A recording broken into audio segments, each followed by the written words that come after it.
Hi and welcome to lesson number 8 of section number 18. Basically इस आखिरी lesson में मैं आपको TCPI to complete performance index के हवाले से बताऊंगा।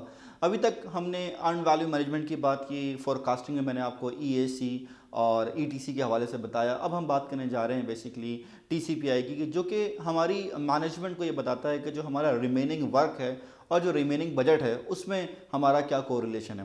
लेट्स सपोज अगर हमें ये कहा जाता है कि जी, जैसे कि हम इस एग्जाम्पल में करते आ रहे हैं कि आपके पास जो टोटल अमाउंट ऑफ वर्क रह गया है, क्या वो अमाउंट ऑफ कॉस्ट में हो सकता है या नहीं, तो उसको चेक करें। तो अगर मैं कहता हूँ कि जी हमारा जो TCPI का फॉर्मूला है, फॉर्मूला क्या है हमारे पास, BAC माइनस EV, कितना ये कि हमने जितना काम कर लिया जो रिमेनिंग है वो हमारे पास आ जाएगा, divided by BAC minus AC, यानी कि जितना रिमेनिंग हमारे पास बजट है एज पर दी प्लान। तो अगर मैं एज पर दी प्लान की बात करूं तो मैं कह रहा हूं कि मेरे पास 12 कंप्यूटर इंस्टॉल करने हैं जिसकी कॉस्ट मैंने 12,000 प्लान की है और मेरे पास जो रिमेनिंग अमाउंट है वो 8,000 है। तो अगर मैं 12,000 को 8,000 से डिवाइड करता हूं तो मेरे पास रिजल्ट आएगा 1.5, विच इज़ नॉट गुड। क्यों? क्योंकि हम ये कह रहे हैं कि जनाब हमारा जो है वो हमें ज़्यादा कॉस्ट चाहिए और उसमें वो काम हो नहीं सकता।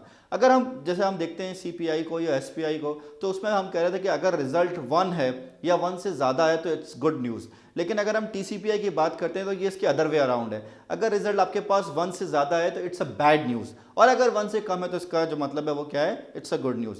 लेट्स सपोज अगर हम कहते हैं कि जी ये वाला बजट तो हमारे लिए एप्लीकेबल नहीं है, अब हम देखते हैं कि जो हमने नया EAC मालूम किया था उसका क्या रिजल्ट है। हमने EAC 2 मालूम किए थे, एक वो जो कि बजटेड रेट से था और एक वो जो कि हमने कहा था करंट CPI से। लेट्स सपोज हम यहाँ पर करंट CPI वाला जो है EAC रखते हैं, तो जो फॉर्मूला है वो क्या आएगा हमारे पास, BAC माइनस EV, यानी कि हमारा करंट वर्क कितना है, divided by EAC minus AC। तो BAC 30,000 हमने प्लान किया था, हमारे पास जो अर्न वैल्यू आया था वो 18,000 आया था।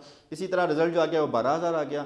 डिवाइड करें हम EAC माइनस AC को, तो EAC हमने 37,000 आइडेंटिफाई किया था, इनफैक्ट 37,037 रुपये, तो फिर जस्ट राउंडिंग ऑफ टू 37,000 रुपये। फिर हमने कहा कि जी हमारा AC जो था वो कितना, 22,000 था, 37,000 में से 22,000 गया तो वी हैव 15,000।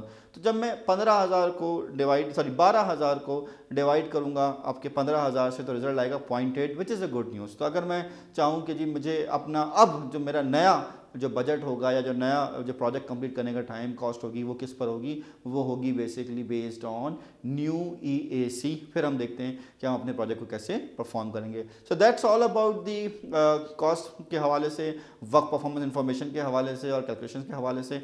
नेक्स्ट जो लेसन है हमारा लेसन नंबर 19, उसमें हम बात करेंगे कि किस तरह से हम वर्क परफॉर्मेंस डाटा को यूज़ करते हैं to manage our team. Thank you.